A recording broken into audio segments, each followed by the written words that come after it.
good reach forward. Your hands are entering the water a little too close to your head. You could afford to reach out further, about midway between your full extension and where you're entering right now. And your head is held a little high, which causes your lower body to stay a little low.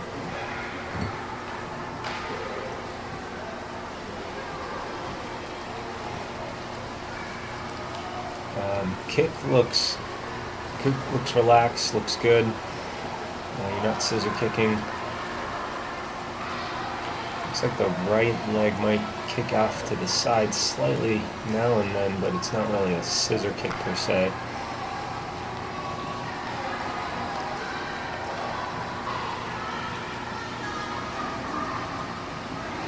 Yeah, rotation is okay. It could be better. Some of that is caused by entering so close to your head.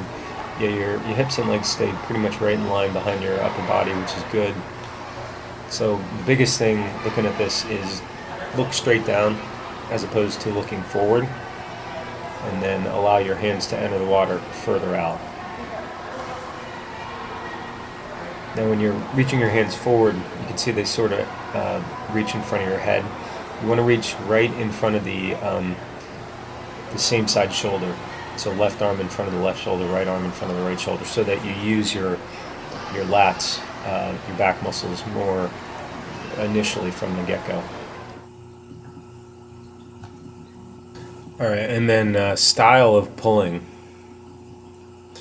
So if you recall the discussion of straight arm, elbow slip, or high elbow catch, you're mostly in the straight arm category with a little bit of elbow slipping on that right arm, and fairly similar on the left. So the key thing that you want to see is the hand and forearm adopt a vertical position early in the stroke, hence the name the early vertical forearm, also called high elbow, in that the elbow is over the hand and forearm, ideally early in the stroke. That means that you're pulling that water backwards as opposed to pulling or pushing it down.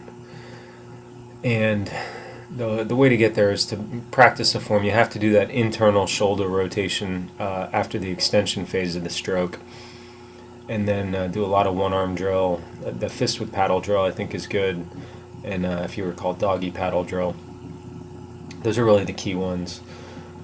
And then here you can see how your hand goes in front of your head, so you're starting to pull from the midline, which actually uses more bicep and pec muscle, and you want to start from the side so that you use more lat and back muscles from the initial motion.